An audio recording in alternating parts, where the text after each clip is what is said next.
We came to help, to nurture, to teach.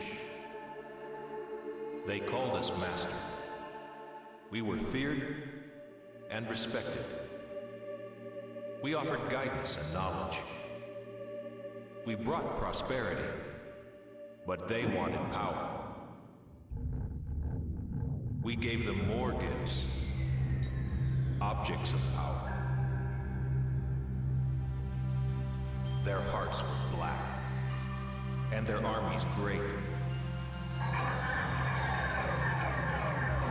They built an empire of power and fear.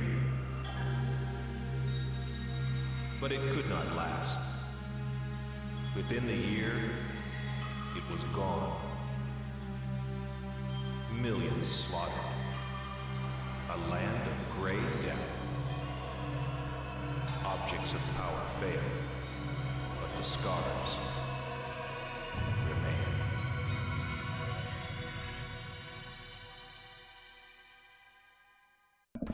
Destrega was an obscure game released in 1998 for the original PlayStation. As you could probably guess from what you saw in the preceding video, the game's about how a group of advanced and magical beings known as the Destrega intervenes in man's world by introducing a powerful set of items known as the relics. This led to a lot of political strife and conflict which resulted in the near destruction of human civilization. Somewhere around 1,000 years later, the relics were once again released and are now in the possession of a power-hungry landholder named Zalber, who's waging a war using the Master Relic in order to take over the world. And now the only ones who can stop him are the remaining handful of Strega. The Strega are blamed for a crime they didn't commit by Zalber, so the people they're trying to protect are very mistrustful of our band of heroes, which makes Zalber that much harder to take down. Considering this is a fighting game, that's a much more solid storyline than was really required. I like the thought that was put into the political intrigue and the way the relics worked against humanity in the grand scheme of things. And then of course there's the notion that intervention in a society that's not your own can lead to trouble even when you have good intentions at heart. It's a more intelligent premise than I expected, since I originally got this game in order to just beat the daylights out of people using magic powers. The characters themselves, who each carry a different theme for their powers, are pretty typical, and don't stray very far from the familiar sorts of casts you find in stories like this. One of the problems I have is that there's no epilogue to the story. It just ends with the climax. We don't get to see what happened to any of the characters that we followed throughout the story, and that bugs me, since I was really pretty invested in what was going on, despite the poor voice acting and the disjointed plot progression. The gameplay of this particular fighting game is rather unique. This is one of the first fight games I ever played that allowed you to freely roam the 3D environments you'll play in. Even more unusual is the combat engine. It's set up around an odd but imaginative and certainly effective rock-paper-scissors system. You have 3 kinds of attacks, which each take a different amount of your energy in order to use. A fast but weak attack activated with the word Tiu, a powerful but slow-moving attack activated with the word Et, and a less powerful but more far-reaching and widespread attack called Foe. When timed correctly, you can cancel out the opponent's attacks as follows: Tiu beats Et, Et beats Foe, Foe beats Tiu. But the fun part is combining your attacks to produce different results.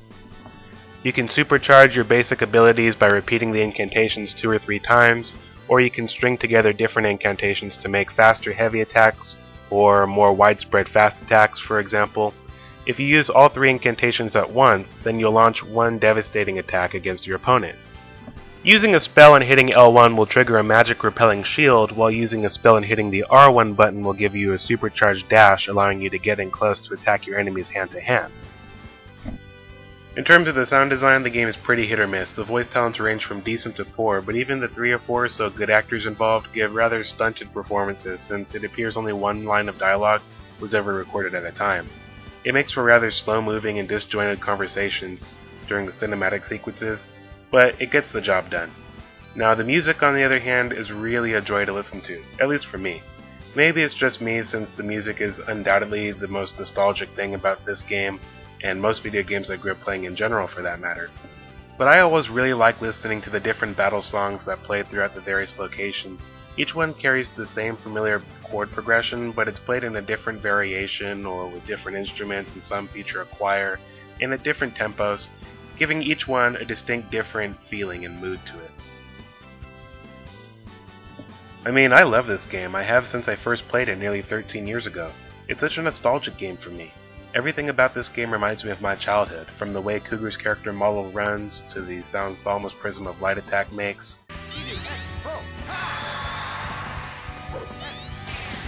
Yet, I've never come across anybody else who had ever played the game, or had ever even heard of it for that matter. It's a sadly underrated title that I hope will someday get a reboot for a current console. There's a lot of mythos established in this game's rather simplistic story that could be expanded upon, and the mix and match style of using their spells along with the free roam environments offers a lot of potential for improved gameplay to a system that was already good. In any case, if you're a fan of the fighting game genre and you're looking for an older game to add to your collection, or just looking for a different style of game that you want to give a try, I'd advise hunting down a copy of this game if you can. It can usually be found for a decent price when you look for it online. I lost this game several years ago, and I recently got it again when I found a copy of it on eBay. The copy you see me recording from was actually purchased there for only $1. That's a great deal.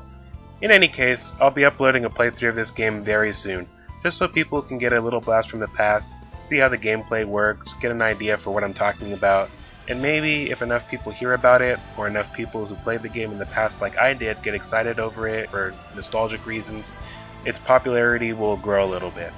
I was only a kid when I first played it, so I don't know how it was marketed when it first came out, I don't know why it's so obscure. But it's a great game, and it'd be great if more people heard about it. Thanks for watching the review, guys. Bye-bye.